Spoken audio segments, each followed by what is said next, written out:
True Form Runner is going to be at the CrossFit Regionals. You're going to have to run 1 mile on this machine. I'm going to show you what it looks like to run poorly on this machine, or even running poorly in general, because these are the big problems we've seen. The heel strike is really not as apparent in this community anymore. I think we've really we've done a very good job of weeding that out and understanding why. But the big issue will become your actual pulling mechanics or your use of your hamstrings in knee flexion. And most people, what we see is a pull that happens when we're late and the foot only gets up about that height, and then we sweep forward with that hip flexor, which regardless of musculature or anatomy, the late pull here sets us up for a swing forward, which inevitably puts us up into a heel strike. And although we may not think we're heel striking, a lot of people actually still do. But for the most part, that's why it happens, is because of this late pull or incorrect pull. Just doing hip extension all day is not how your hamstrings actually work. Your hamstrings work in 2 ways. And the other way is, and we've gone over this before, this is like the Dagobah system of hamstring use, is knee flexion. So we want to be pulling no matter how far I get back here on the treadmill. So the faster I go, the longer I'm actually going to be on the treadmill. That's how speed works, okay? Because your lean is dictated from my point of support to basically my general center of mass, which sits somewhere around here.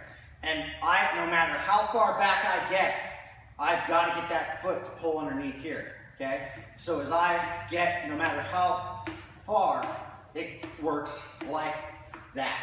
Now, here's what it should not look like, okay?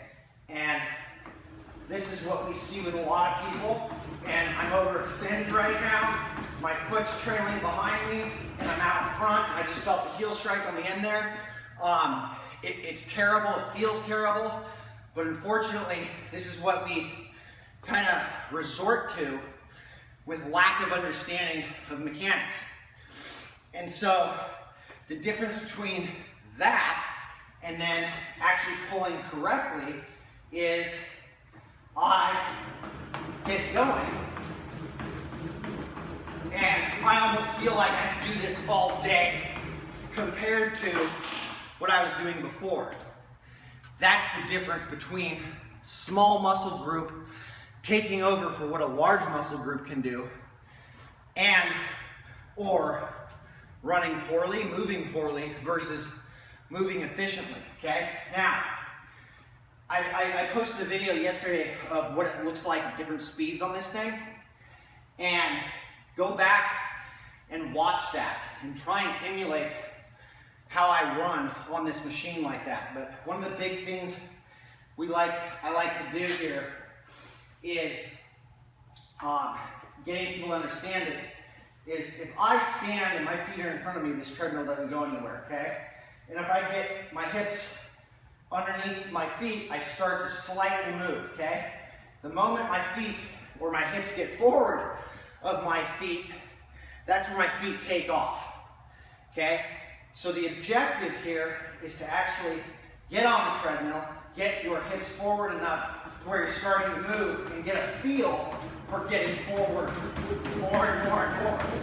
The closer I get, the faster I go, okay? The faster you go, the more cardiovascular cost that comes. So, depending on your fitness, that's where you go with it. Backing off enough to go a quick enough speed that you can get through the mile, or whatever you're doing, or are you gonna sprint, walk, sprint, walk? That is actually not a bad idea, because the walking and the ability to just grab on will allow you to recover a bit and then sprint it out. I've actually done like a 5K on this thing, doing intervals, and they were 30-second intervals with like I think like a 1-minute walk, and It was something like that, but I know it was 30-second intervals, and literally it took me about 27 minutes to do a 5K on that machine, which is horrible, horrible. But it actually moved fairly quickly. So the idea is that you actually find a place where you can move efficiently, maintain the mechanics of what I just showed you, use this bar to understand position. I will never be leaning like this when I run, okay? I will always be, and my feet are on the side so I'm not moving, but I will always upright my torso. So the ability is how far I'm leaning is here. I never want to lock out my knee as I'm doing this, because that creates a very inefficient movement, which creates a late pull. When I lock out, I have to unload, then I can pull, and we tend to go boom, we extend out, get caught back, and sweep forward. The first way I showed you, that is one of the bigger problems with this machine. So have at it, play with that, and enjoy the run.